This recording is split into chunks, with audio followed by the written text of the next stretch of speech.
Hi everyone and welcome to the Series 13 monthly rivals that take us to Lookout Circuit in a brand new to Forza Horizon 5 Viper SRT Anniversary Edition. The car that you do get for free after completing the Horizon Origins story, and if you are wondering whether it's worth it, if the car is any good, the Rivals is the perfect opportunity for you to test it out, to try it out on track. But seriously, there's no reason not to get it. Just complete the story, get the car.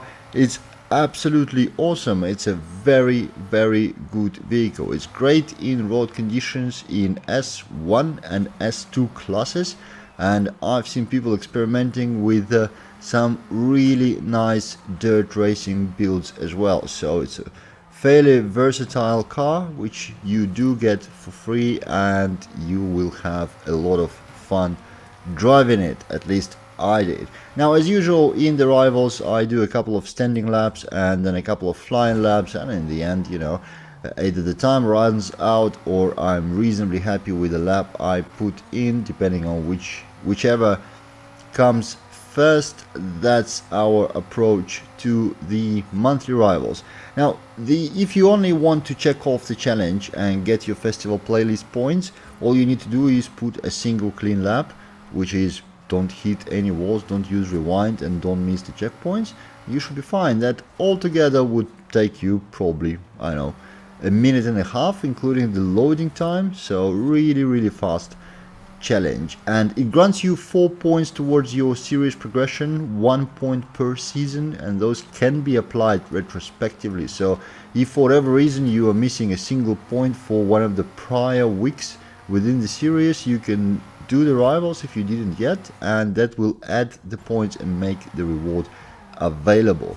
Now, with that, we are coming to the last of the standing laps that I did. I wasn't actually sure if I gonna manage it in the standing conditions, because the gap between my previous time and the current time was pretty significant, and my opponent is obviously on the flying lap. But I knew my previous lap was really messy, quite, well, so dirty by definition, but you know, it wasn't something I'd be happy about. So I hoped that this will work for me with a standing lap here, and that did indeed. Yeah, you see, I caught up closer to the end of the track, went quite a bit better into the last couple of corners, and on the straight here I'm ahead by 3/10.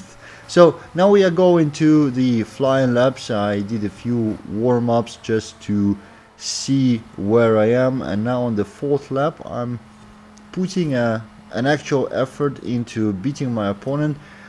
Just looking at the time and where it was on the leaderboards at the time of the recording, I thought that probably is not going to be the final attempt, because and you can see it's a fourth lap, so it usually prompts me to do some more. I prefer to spend quite a bit more laps on my final attempt to see you know, if I can improve.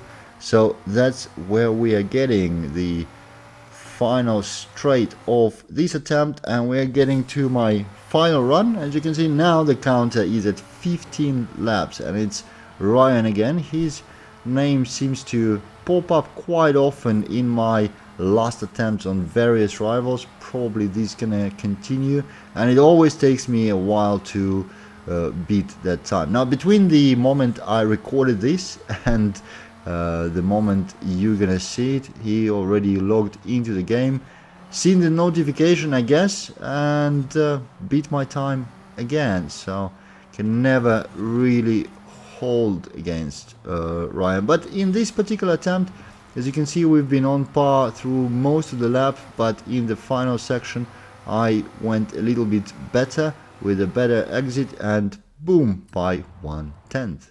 So that's it for it. Thank you for watching, and I'll see you in the next one.